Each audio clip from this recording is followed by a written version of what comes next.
Sí, sí. Paz de Cristo, qué gusto poder comunicarme, conectarme de alguna manera, llegar a donde usted, a su casa, a su lugar de trabajo, quizás en su transporte en este día, en que buscamos la presencia del Señor. Sin Cristo nada podemos hacer. El Señor Jesucristo es nuestro amparo, nuestra fortaleza, nuestro pronto auxilio en las tribulaciones, es nuestro Dios. Yo no sé cómo le está viniendo a usted este año, la pandemia, el mes de marzo, los gastos, preocupaciones, todavía están en el asunto de la vacunación y no sabemos tampoco cuánto se va a demorar eso, aparte del hecho de que eh, está aumentando el número de contagios. La iglesia se cerró prácticamente, aunque dicen que en fase 2 se pueden hacer reuniones con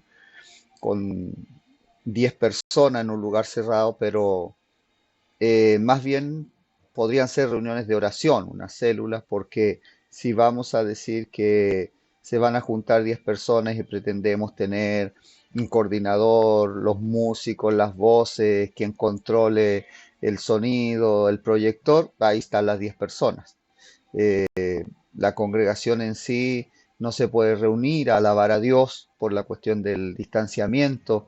Se quiere que no se cante para poder tener la alabanza así en vivo. Tendría que cambiar la restricción. La fase 3 nos permite más personas y otras libertades con distanciamiento y todo. Y creemos que eso a veces es conflictivo.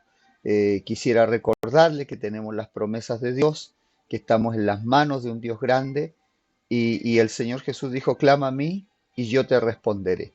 Creo que lo he dicho más de alguna vez antes y es pertinente repetirlo. No, la iglesia no se sostiene en realidad por el avivamiento, aunque me fascina la idea de un avivamiento y creo que el Señor va a derramar su Espíritu Santo sobre todos nosotros y va a ser su obra poderosa, pero la iglesia no se sostiene por sus tiempos de avivamiento, quizás muchas veces consuela el recuerdo de lo que fue, pero en realidad la iglesia se sostiene por el poder de la palabra de Dios y la búsqueda de parte del Hijo de Dios en la oración.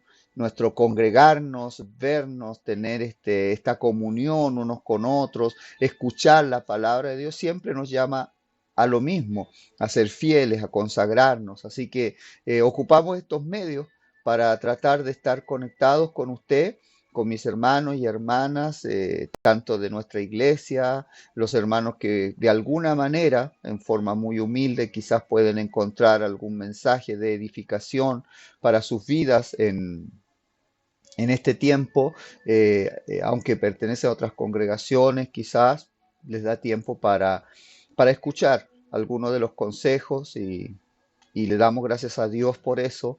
Y también nuestros hermanos en el extranjero, que algunos son hermanos que son de la obra de la iglesia, pero que han ido migrando, pasando de un país a otro y pueden recibir el mensaje también. Cual sea la situación, siempre lo que nos va a sostener es buscar a Dios. El que esté solo, el que vaya peregrinando sin familia, necesita tomarse de la mano de, del compañerismo en alguna congregación, predicarle a alguien, tener a alguien con quien orar, buscar del Señor. Los que están en familia tienen esa ventaja, la comunión que nos sostiene está en hacer familia. Pensaba, muchas veces uno está haciendo lo suyo en su rutina y se mueve dentro de la casa o llega a la casa y todos ahí están en su rutina, cada uno en sus quehaceres. Ahora ya comenzaron los estudios, cada muchacho a lo mejor metido en sus tareas, mi esposa haciendo lo suyo, pero es un volver a casa.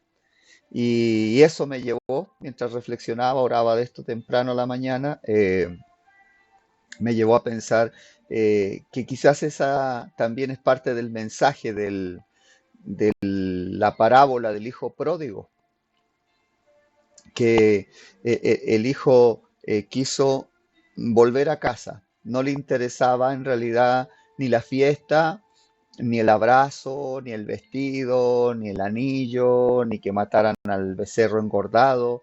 Era poder decir, volví a casa. Estoy entre los míos, estoy entre los que me entienden, entre los que no me juzgan, me aman. Quizás alguien va a escuchar esto. Quizás hay alguien en su casa que está un poco desorientado, desorientada, que no entiende bien qué le pasa o cómo va a afrontar las batallas que está viviendo. Quizás hay alguien que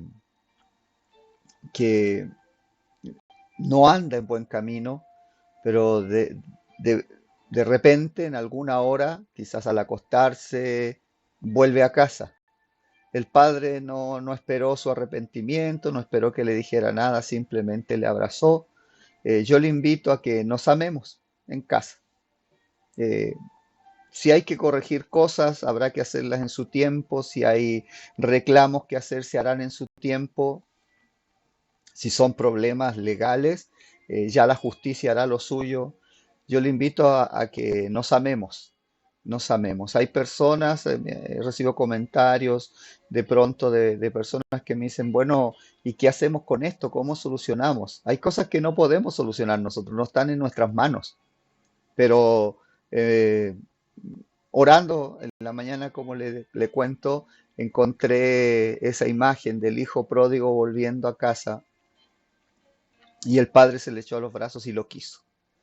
No sé si quizás tiempo después de ser restaurado, de ser sanado, alimentado, vestido, el hijo pródigo quizás sintió otra vez el cosquilleo de salir a aventurar, de irse otra vez a las tierras lejanas, de volver al mal camino. No sé si respondió responsablemente a nuevos quehaceres que se le dieron en la casa del padre. Lo que sé es que recibió amor y que el Señor nos dejó esa parte de la historia. Así que cuando usted vuelva a casa, aunque cada uno estén ocupados en lo suyo, recuerde, está entre los suyos, le aman y usted también ame. Si tiene un hijo, una hija que no esté por buen camino y de pronto se da su vueltita en la casa, ámelo, dele su abrazo y que sepa que siempre va a contar con usted, porque Dios nunca nos deja ni nos desampara y nosotros siempre podemos contar con Él. En ocasiones muy tristes, detrás de un barrote, en un hospital, Él siempre nos acompaña y usted y yo podemos también hacer lo mismo. Vamos a las plantas de ese Padre que siempre está con nosotros, que es nuestro buen pastor y que aunque a veces tiene que arreglar cuentas con nosotros, nos tiene que pasar factura y es lo que corresponde, tenemos que ser responsables de nuestros actos y a veces hay que asumir las consecuencias de lo que hacemos, pero Él siempre está estirando su brazo, ofreciéndonos perdón, si no por justicia hacia el prójimo, no puede librarnos siempre de las consecuencias, pero sí amor, perdón y una esperanza futura cuando dejemos esto que nos ata y podemos estar en la presencia de Dios. Qué gusto poder hacer grupo de amistad, poder hacer escuela de discipulado y poder ir creciendo para parecernos a Jesús. En medio de este mundo donde todos luchan y pelean por sus derechos y sus reclamos, nosotros postrémonos delante del Rey y dejemos que Él nos ame. A Él no tenemos que reclamarle nuestros derechos ni llevarle reclamos. Él sabe de qué tenemos necesidad y si es el momento, Él moverá toda la maquinaria de los enormes e inagotables recursos que Dios tiene para ayudarnos. Pero en esta hora le invito a que oremos.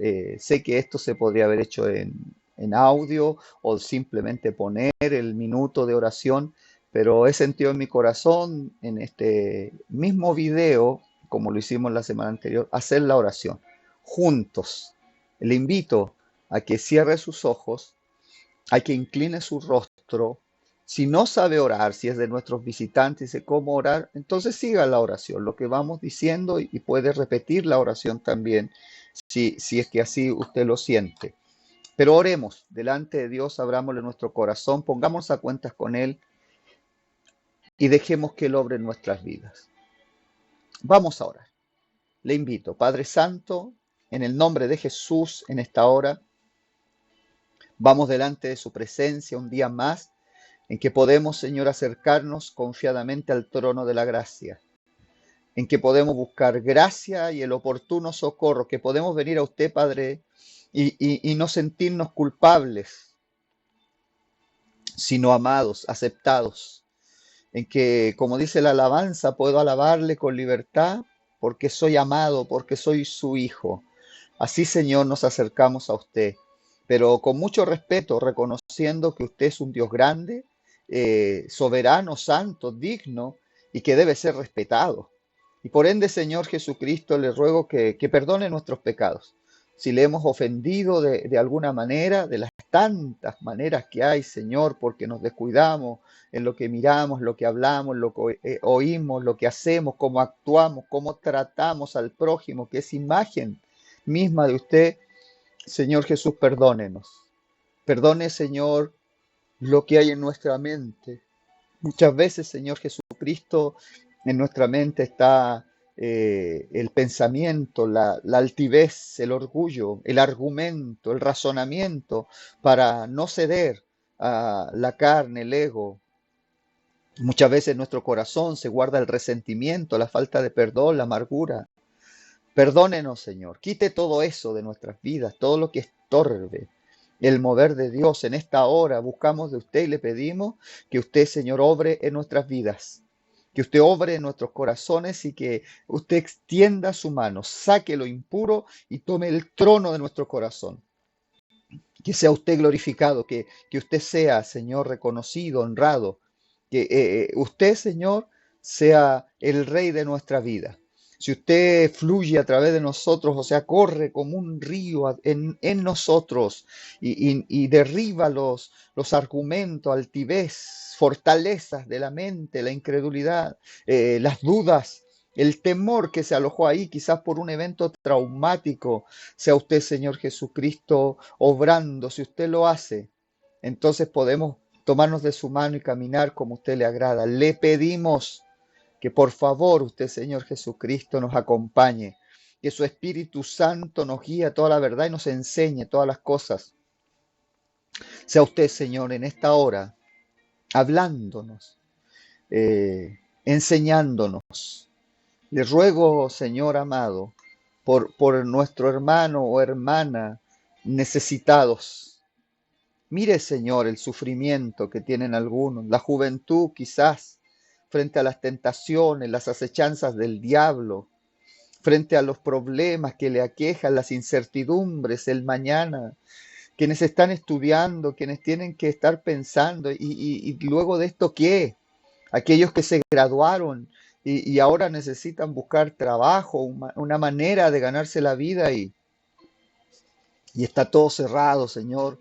Al anciano, a la anciana que quizás se jubiló, o aquel que está a punto de jubilarse y luego qué, frente a la enfermedad, el diagnóstico, que se ha hecho un tratamiento, otro, una receta, otra, pero no da resultado, o que le dicen ahora esto o se lo tiene que hacer por sus propios medios o tiene que esperar porque no es para todos tan fácil y hay que esperar una operación o una ayuda, alguna medicina. Y entre que espera qué, Señor Jesús, frente a tantas dudas, frente a tanto temor, venimos a usted. Le ruego que usted, Señor, entre en la escena. Si Dios es por nosotros, decíamos este domingo, ¿quién contra nosotros? Tome usted el lugar central en esta batalla. Es usted el que sana enfermedades, el que abre puertas cuando están cerradas, el que tiene recursos inagotables, el buen pastor, el que suple todo lo que nos falta conforme a sus riquezas en gloria, nuestra fortaleza, nuestro amparo, nuestro auxilio, nuestra casa, nuestra bandera, nuestra torre fuerte, el que va delante de nosotros como poderoso gigante. A usted invocamos. Le ruego, Señor, que rompa cadenas, ataduras, reprenda el temor, la duda, el pánico, las depresiones. Sea usted, Señor Jesucristo, obrando con la verdad y traiga libertad sobre sobre las vidas de mis hermanos y hermanas, sobre cada uno de nosotros. Que sea usted, Señor Jesucristo, tocando. Que sea usted, Señor Jesucristo, llenando. Que sea usted, Señor, haciendo una obra milagrosa. Aquel que no tiene esperanza, ninguna puerta, nada, Señor, que recibir. Que se le han cerrado todos los medios, no hay recursos, todas las puertas, Señor, cerradas. Sea usted, Señor Jesucristo, obrando ahora milagrosamente y actuando en esa situación. Tome el dominio, tome el control, venga a su reino y en todo se haga su voluntad. Usted se lo merece, usted es el que estuvo muerto y ha resucitado, usted lo puede, suyo es el reino, el poder, la gloria. Usted ha vencido al maligno, repréndalo y traiga bendición sobre nuestras vidas. Se lo rogamos, Señor, para su gloria. En el nombre del Señor Jesucristo. Amén. Amén. Le alabamos, Señor, porque usted es bueno, porque para siempre es su misericordia. Tenía ganas de hacer esta oración junto a usted. Espero que usted haya abierto su corazón y que con toda sinceridad le haya puesto su vida en las manos del Señor. Vamos a compartir la enseñanza de este día en esta escuela de discipulado. Sígame en el nivel crecer. Estamos viendo hoy día en la lección cómo soportar y vencer la tentación. Ahora bien, la pregunta son, ¿qué es la tentación? ¿Cómo opera? ¿Cómo es la manera en que actúa?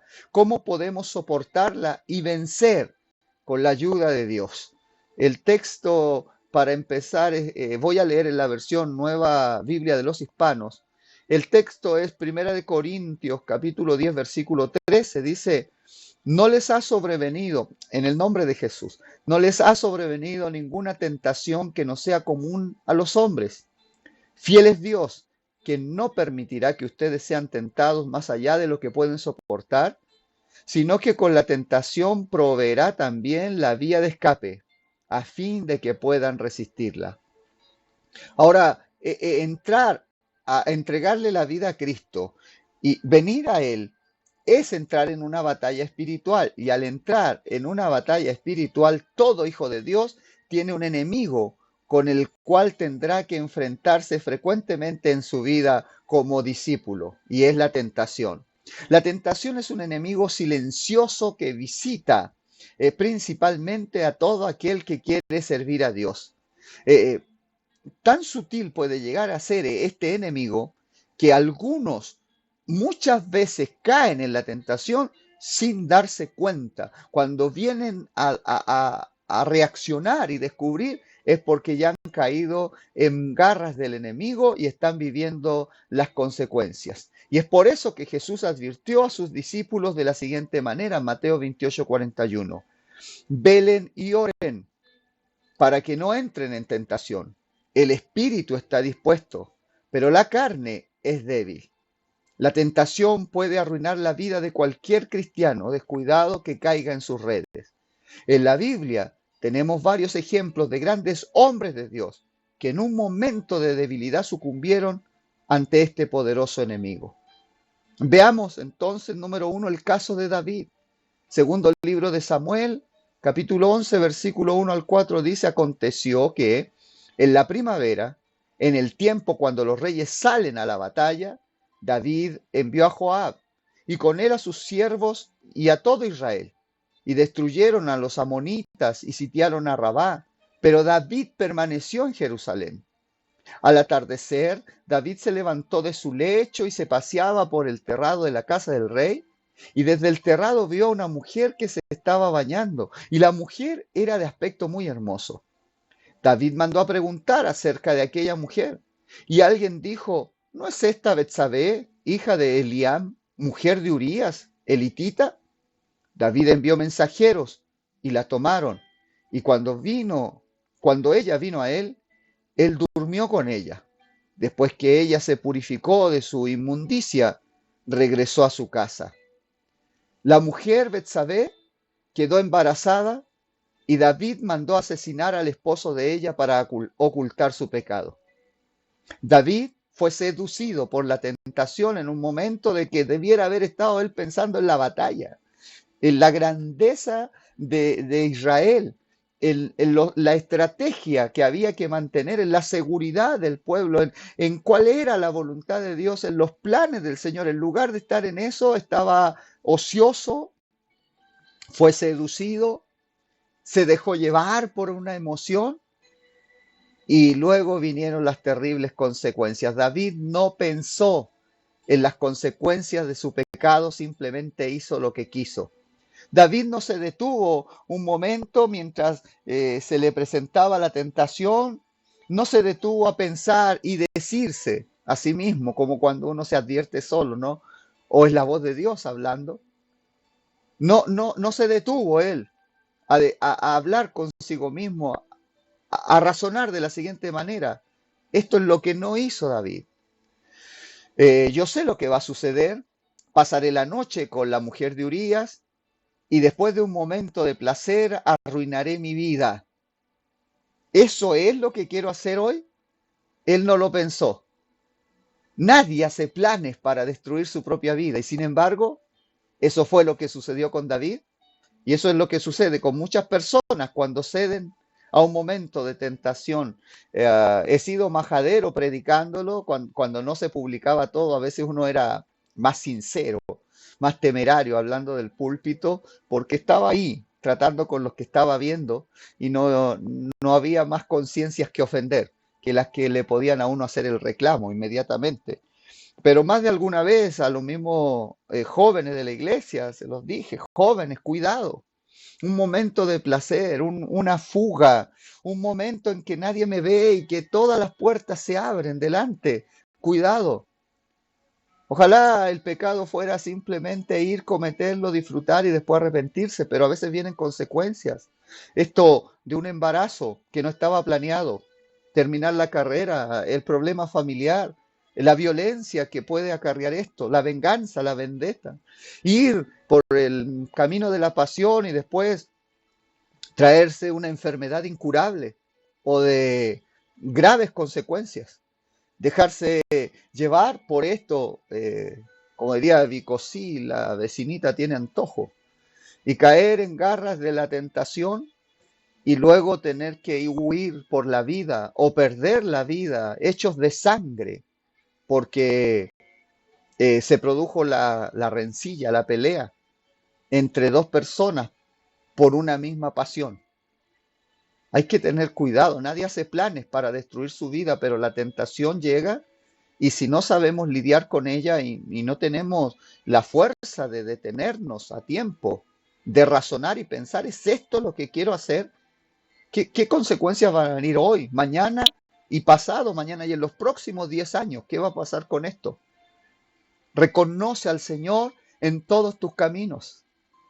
Él enderezará tus veredas. No seas inteligente en tu propia opinión, sino que somete todo a la voluntad de Dios. Ah, así que la tentación viene, destruye los corazones. Por lo tanto, pensemos bien. Si David, siendo un hombre conforme al corazón de Dios, un adorador, cayó, tropezó, ¿qué nos puede pasar a nosotros? ¿Somos mejores? ¿Debemos nosotros descuidarnos? ¿O por el contrario, debemos cuidarnos más todavía? Pues Dios todo lo ve. Y cuando David cayó en la tentación, David fue llamado a cuenta por este Dios celoso y santo, y éste tuvo que sufrir las terribles consecuencias de su pecado. Entre las consecuencias de los pecados de David, murió el hijo que concibió, asesinó a Urías Eteo, y este hecho de sangre le persiguió en su propia casa, pues un hijo de él mató a su propio hermano, y por la inmoralidad, un hijo de él violó a una propia hermana. Eso sucedía en la casa de David mientras el rey trataba de ser la luz de Israel. En su casa había violencia, sangre, división. Se fue perseguido. Él tomó a la esposa de un siervo fiel. Ahora yo me pregunto si el rey manda a llamar a la mujer de su siervo, ¿podía ella resistirse, decir que no? ¿O fue víctima de la autoridad del rey? Un delito, por cierto, en nuestro Código Civil. Pero como fuera, en un momento su hijo le quitó el reino David huyó, estuvo escondido por su hijo, y su hijo en estado de rey tomó a la fuerza a las esposas o concubinas, siervas del rey David. Las consecuencias vienen y lo que se siembra se cosecha. Tienen que tener mucho cuidado con ceder a la tentación, porque el fin de ella no es simplemente traer un momento de locura u otra visión de la existencia, quiere destruir. El enemigo vino a matar, hurtar y destruir, y puede salir muy caro ceder a las diversas tentaciones. Lo vemos en esta triste historia. La tentación es una de las armas más poderosas que tiene el enemigo para hacernos caer, para destruir nuestra relación con Dios y también nuestro buen testimonio. Por eso tenemos que prestarle cuidadosa atención a este tema. Ocasionalmente personas respetables y honradas, personas con grandes ministerios caen en pecado, fracasan espiritualmente y todos nos preguntamos, ¿qué pasó ahí? Pero si yo le conocía, era una persona tan celosa, tan leal, yo hubiera puesto mi vida en las manos de esta persona. ¿Qué le pasó? Simplemente la respuesta es muy sencilla. No supo lidiar con la tentación. Y un cristiano que quiera madurar y que quiera perseverar en el tiempo, en su crecimiento, un discípulo, tiene que tener cuidado con estas cosas y este es un tema importante en su vida, aprender a lidiar con la tentación. Ahora veamos fuentes de tentación. La tentación es una ocasión que se nos presenta para realizar algo que es malo, pero que nos promete placer. Y también todo placer legítimo puede convertirse en una ocasión de tentación cuando se presenta fuera del marco ideado por Dios. Esto lo dijo Alfred Cohen. ¿De dónde de dónde proviene la tentación? La tentación no proviene de Dios, ni guarda relación alguna con nuestra búsqueda de Él. Santiago 1:13 dice, que nadie diga cuando es tentado, soy tentado por Dios, porque Dios no puede ser tentado por el mal y él mismo no tienta a nadie. Así que no soy más tentado porque me consagro más, mejor soy del promedio porque al promedio no le pasa esto. Todos somos tentados. No tiene directa relación con nuestra búsqueda de Dios ni tampoco con que sea Dios el que nos ponga tropiezos, trampitas. La tentación proviene de nuestra carne, la tentación proviene del mundo y sus placeres y deleites, la tentación viene del diablo. Veamos esto. Número uno, el diablo. Una de las fuentes externas de tentación es Satanás. Él siempre va a querer que caigamos y fracasemos. Hará uso de todos los medios posibles para lograrlo. Ejemplo de esto es el caso de la tentación de Jesús. Mateo capítulo 4, versículo 1 al 3 dice, entonces Jesús fue llevado por el Espíritu al desierto para ser tentado por el diablo.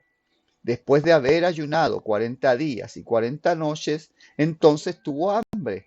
Y acercándose el tentador le dijo, si eres hijo de Dios, ordena que estas piedras se conviertan en pan. Ahora bien, el Espíritu le llevó. Dios sabe que voy a ser tentado, por supuesto que sí. Y sabe tanto que usted y yo vamos a ser tentados que le puso este día esta lección.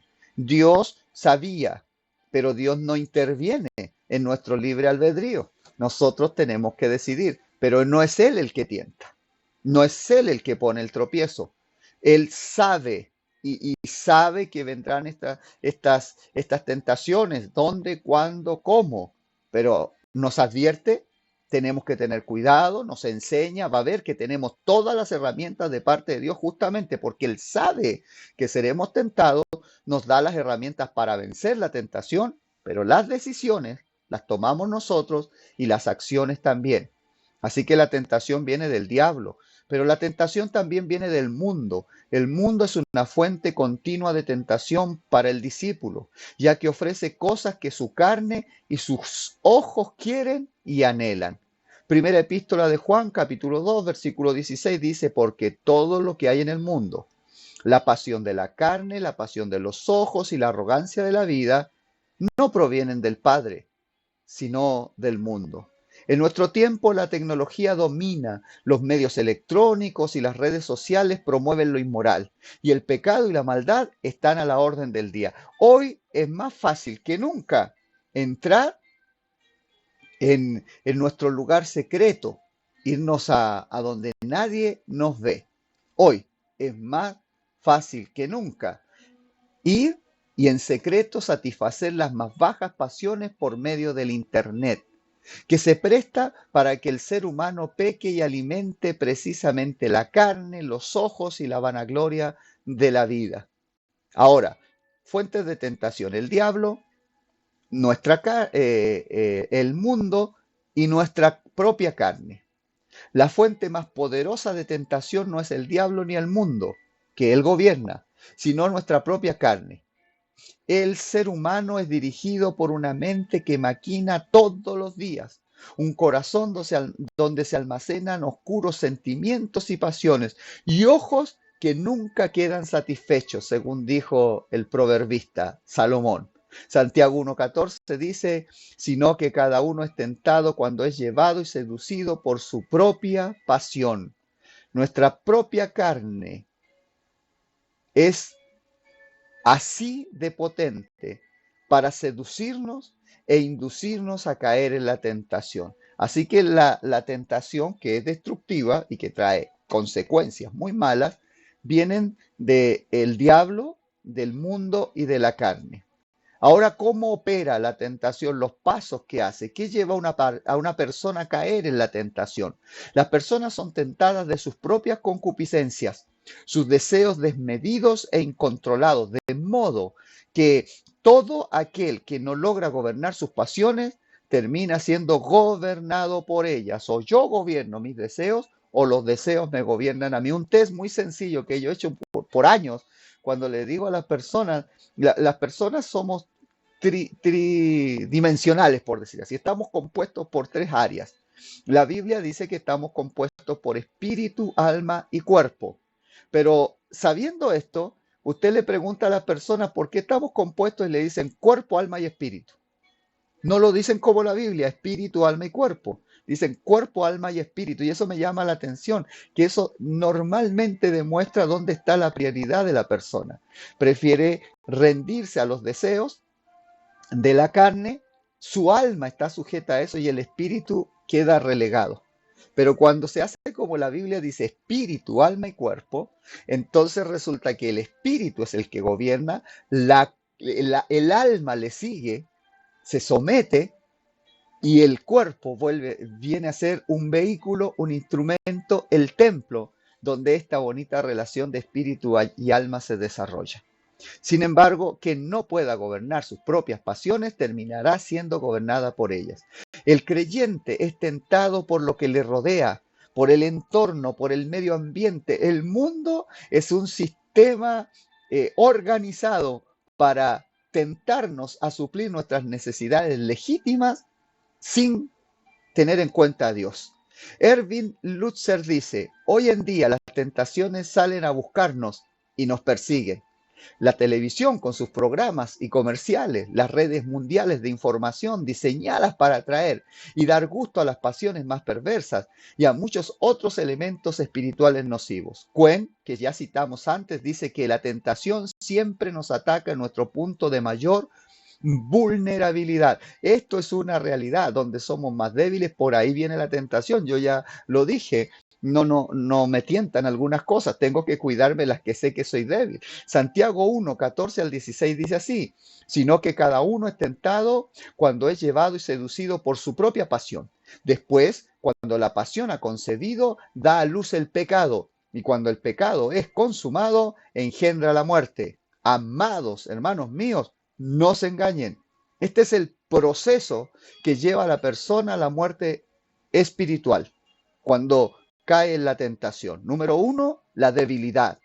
Cuando un hijo de Dios se aleja del Señor, comienza a debilitarse espiritualmente. Sus deseos de la carne comienzan a tomar el control, porque ya no está tomado la mano de Dios, ya le empieza a gobernar la carne. Toma el control de sus acciones. Entonces es atraído por deseos incontrolables. Esto pasa por la falta de participación en las actividades espirituales, por falta de oración, de ayuno, de asistencia y participación en los cultos, por no estar alimentándose de la lectura de la palabra de Dios. Luego que viene el número 1, que es la debilidad, entonces comienza la seducción. Cuando una persona es seducida, cae en la trampa sin siquiera darse cuenta. Así fue seducido y engañado Sansón, quien cayó atrapado por Dalila. Él perdió los ojos y hasta su vida. Luego de la seducción viene la caída propiamente tal. Los deseos carnales conducen a la persona al pecado. ¿Qué sería el mundo? El mundo es el sistema organizado para mostrarme cómo satisfacer mis necesidades sin considerar a Dios.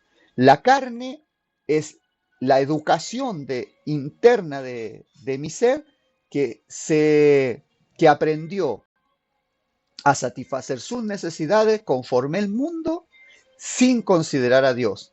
Y pecado es ya ceder a eso, al mundo, a la carne.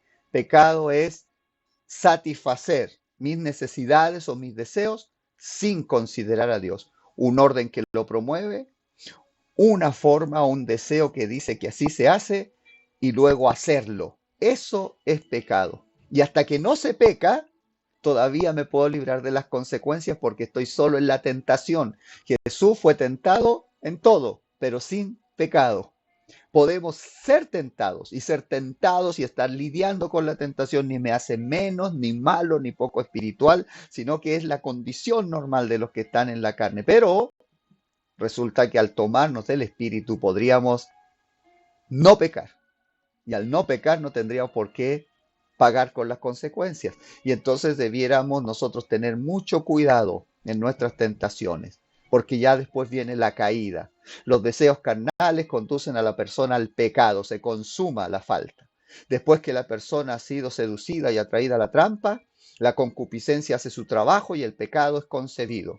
Ya no se trata de un pensamiento, sino de una acción en marcha que hará que la persona cumpla los deseos de la carne y haga exactamente lo que hay en su corazón. Y esto va a engendrar muerte. El resultado del pecado es la muerte, y no importa cuán insignificante se considere el pecado cometido.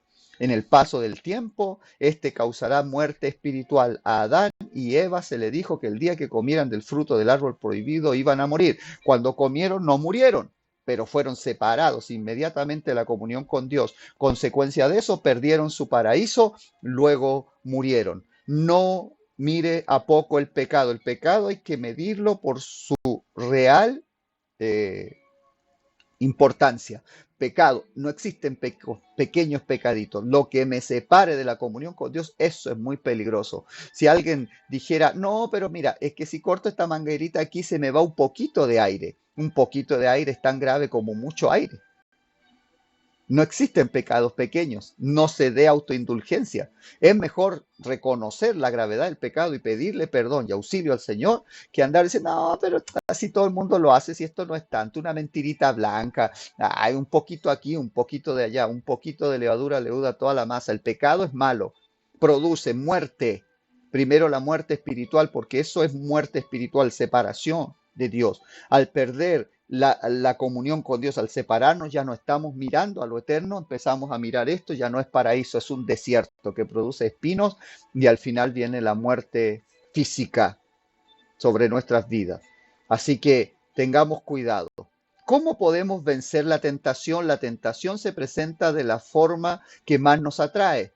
Siempre va a venir sin ser invitada, sin estarla esperando. Debemos estar alerta. Nadie puede evitarla, pero junto con la tentación, Dios también proveerá la salida. La victoria es nuestra y podemos vencer la tentación. Número 1, para vencer la tentación debemos someternos a Dios. Santiago 4:7. Por tanto, sométanse a Dios, resistan pues al diablo y huirá de ustedes. Tenemos que someternos a la voluntad de Dios, tenemos que resistir al diablo y éste huye de nosotros. Eso es palabra de Dios. Un discípulo entregado a Dios debe ser sumiso, humilde, obediente. Y si es así, no será presa fácil del enemigo de nuestras almas. Pero un cristiano rebelde que no obedece, que es débil en su fe para poder entregarse a Dios, él caerá fácilmente. Así que estar en obediencia a Dios es una manera de resistir. Sí, tengo ganas de hacer esto. Sí, entiendo lo que me ofrece. Yo sé que todo el mundo lo hace, pero yo prefiero obedecer a Dios. Y eso hará que el diablo se vaya. Use la palabra de Dios. Al ser tentado por el diablo, Jesús le respondió con la palabra de Dios y así le venció. Mateo 4, versículos 4, 7 al 10, 7 y 10 dicen así: escrito está, no solo de pan vivirá el hombre, sino de toda palabra que sale de la boca de Dios. Versículo 7, también está escrito, no tentarás al Señor tu Dios. Versículo 10, entonces Jesús le dijo, vete, Satanás, porque escrito está, al Señor tu Dios adorarás y solo a Él servirás. De la misma manera en que Jesús resistió la tentación del diablo, debemos hacerlo nosotros, utilizando la palabra de Dios, ya que ésta es poderosa para derrotar a Satanás. Orar a Dios, obedecer, usar la palabra de Dios para decirle por qué hago lo que hago y por qué es bueno hacer lo que Dios dice, y decirle al diablo que se tiene que sujetar también a la palabra y mantenerse en oración, tomarse íntimamente de la mano de Dios. El discípulo debe orar para no entrar en la tentación. Ese fue el consejo de Jesús dado a sus discípulos en la oración modelo, en el Padre Nuestro, Mateo 6:13. Y no nos metas en tentación, sino líbranos del mal, porque tuyo es el reino y el poder y la gloria para siempre. Amén. Jesús les aconsejó a los discípulos cuando estaba con ellos en el monte, Mateo 26:41, velen y oren para que no entren en tentación. El espíritu está dispuesto, pero la carne es débil. En resumen, no debemos tenerle miedo a la tentación. Ella siempre va a venir, pero es más poderoso el que está en nosotros que el que está en el mundo. Y si echamos mano a nuestra fe y buscamos de Dios, Él nos va a ayudar y siempre nos dará la salida. Esa es una promesa, palabra de Dios. 1 Corintios 10:13. No les ha sobrevenido ninguna tentación que no sea común a los hombres. Y fiel es Dios, que no permitirá que ustedes sean tentados más allá de lo que pueden soportar, sino que con la tentación proveerá también la vía de escape, a fin de que puedan resistirla. Terminemos entonces, estamos justos, ya pasó un lapso de 15 minutos y va por terminar el segundo. Terminemos. No hay victoria si no hay batalla. Necesitamos batallar contra la tentación y vencerla. Segunda epístola del apóstol Pedro, capítulo 2, versículo 9 al 10 dice, el Señor, pues, sabe rescatar de tentación a los piadosos y reservar a los injustos bajo castigo para el día del juicio, especialmente a los que andan tras la carne en sus deseos corrompidos y desprecian la autoridad. Atrevidos y obstinados, no tiemblan cuando blasfeman de las majestades angélicas. Santiago 1:12 dice, bienaventurado el hombre que persevera bajo la prueba, porque una vez que ha sido probado, recibirá la corona de la vida que el Señor ha prometido a los que lo aman. Si pudiéramos pusimos la palabra de Dios, someterse a Dios, obedecer a Dios y también orar. Pero si pusiéramos un cuarto elemento para vencer la tentación, es el amor a Dios. Si ama a Dios sobre todas las cosas, no tendría por qué entregarse a la tentación. Y eso es lo que, Señor, dame amor, enséñame, Señor, a amarle, enséñame a amarle como a usted le agrada. Pienso que cuando hay dos amigos leales, entrelazados, no se traicionan. Posibilidades de hacer los dos socios que empezaron una amistad como amigos, raíz de todos los males, raíz de todos los males es el amor al dinero. Como amigos, ellos comenzaron una sociedad, un negocio, y luego viene la tentación, uno u otro tiene acceso a recursos, a clientes, a dinero, y el otro no lo sabe. Si hay amor genuino entre esos dos amigos, esa tentación vendrá, pero no se traicionará. Pero si no hay suficiente amor, esa sociedad terminará mal, porque uno le robará al otro. Cuando hay amor verdadero, genuino, íntimo, que se alimenta continuamente hacia el Señor, será mucho más fácil resistir la tentación y no hay por qué vivir en temor, porque el perfecto amor echa fuera el temor. Ahora, es nuestro deseo, mi hermano, mi hermana, para usted, nuestra oración, que usted pueda vencer todas